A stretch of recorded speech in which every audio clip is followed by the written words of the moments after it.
Alright ladies and gents, today we're going to show you how to bench press like a boss. I'm sure a lot of you guys are making these errors. I'm going to teach you how to avoid them and bench press properly. If you guys are looking to see our top 3 favorite bench press exercises to help you blast through milestones, get you that 225, hit that like button, and we'll consider making that video next. The bench press is an amazing all-around muscle building exercise. You're gonna get a ton of chest work, then of course you're gonna get some shoulder and tricep work in there as well, and it's really gonna help you develop the strength in your pushing leg movements. This is an exercise a lot of people put on a pedestal and a lot of people really love, but unfortunately a lot of people are doing it wrong. They're throwing it out, they're making mistakes, and unfortunately this is an exercise where you can incur a lot of injuries. Help you guys avoid that, we're going to show you 3 common mistakes, how to combat them, then we're going to go through the walkthrough of how to perform this exercise. Okay guys, and common mistake number 1, this is the absolute biggest one, and it sounds very obvious, but it's just not understanding how to do a proper rep. So many people start off by just simply bouncing the weight, and I would highly recommend, this is very important, to start by learning how to do an actual pause for a second on the chest. And the reason we're doing this is to learn actual control and actually how to do the proper movement. Another common mistake within this actual big common mistake is a lot of people just go 1 or 2 inches off the chest, it turns to 3 inches off the chest, 4 inches, and you're not doing an actual proper rep. So with that being said guys, just learn how to do a nice pause at the end and get proper control within the movement, learn how to actually do it, and then go from there.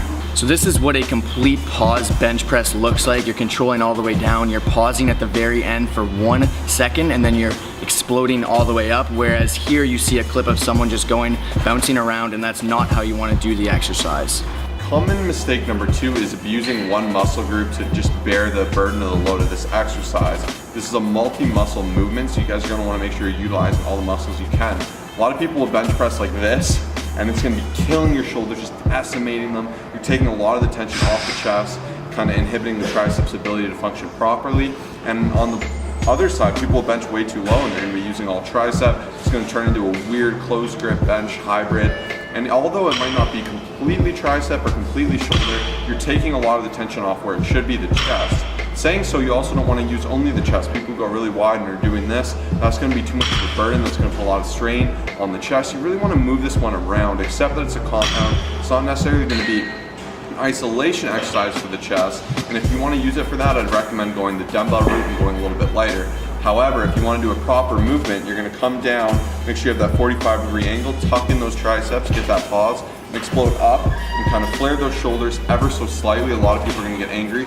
Ever so slightly. You're not flaring it like a crazy person. You're coming in and just exploding up to a nice, straight, strong position. And that's going to be mistake number 2, is people don't do this proper form, they do those other weird forms. So once again, you're coming down in a 45, you're pausing, you're going to flare up in a strong position to a straight position, and then collapse back down into that 45-degree position. Number 3, real quick, this is kind of going to Kyle's territory with the bouncing, is abusing your body parts when doing this. So it's kind of like number 2, but when you're bouncing, you are smashing your sternum.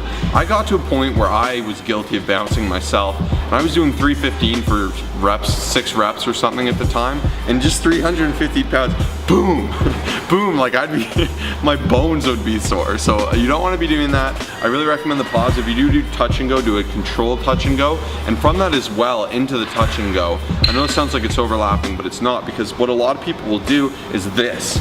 You'll see a lot of the time, and what I'm doing there is every time I'm exploding up with a serious load, let's say 225 pounds, I'm extending and locking this tricep out, and hello tennis elbow, that's how you're gonna get it. You're gonna abuse the heck out of your elbows if you're locking them every time. In a powerlifting meet, you don't need to lock out like this even. This is standard, as long as there's still some control, some tension on the bicep here and the tricep. It's not fully locked, you're not doing this movement, that's gonna be dangerous, you're just going to here. It's about an inch of difference, if even, but it will save your elbows and you'll thank me later. So guys, we know this is a lot of information to take in. If you guys want to take us, the personal trainers, and put us in your pocket, help you with every single exercise you need help with, make sure to download, click the first link in the description below. You'll get all of our form guide exercises and it'll help you out. Alright, so we're going to go through the complete walkthrough of how to perform this exercise. So first and foremost, once you have your hands on the bar and you're lying down, it's all about foot placement. You can see there's two different ways of doing it. There's on your tippy toes there, which is a little bit looser, and this, which they recommend in most feds. I recommend starting this way, angling out, keeping your butt on the seat, and really focusing on that. From there, you guys can see it's all about back positioning. Here, Kyle's a very weak position. It's very awkward. His head's up, his spine's collapsed, and that's not going to be a strong position. Here is like a medium pin. Here you can see he's got the spine kind of loaded. It's a little bit more comfortable, and it's a stronger position, pushing position, but it's still not fully optimized. Lastly, here you can see this is a good pin. He's decided to go tippy toes, but that's what he wants, and it limits the range of motion from the bar. This is going to be your strongest position. It's going to keep you tight to the bench, and it's what we recommend. Going into where your hands should be, you should position them on the bar wherever you have about approximately a 45-degree angle. Here you can see it's like straight for him. At the bottom, you want Kyle's hand there to be over his elbow. You want those to be in line. That's usually how you know you're doing it right. And you're pressing up from just below your nipples to just about the mid-length of your chest, and that's how you're gonna kind of get that explode there. So you can see he's continuing to do that perfect push, and this is what it's going to look like from the side. Same thing, he pulls it off, he doesn't lift off, he pulls it off, and then boom. See how the bar path changes there? He pushes it outward. That's exactly what you guys want. It should be like a slight angle, but he's still in good control, forms tight, butt staying on the bench. That's how you get her done. Thank you guys so much for watching this video. Please smash that like button if you want to see a video on our top 3 exercises to blow past the 225-pound milestone. Subscribe if you haven't already, and we'll see you in the next video. Peace out.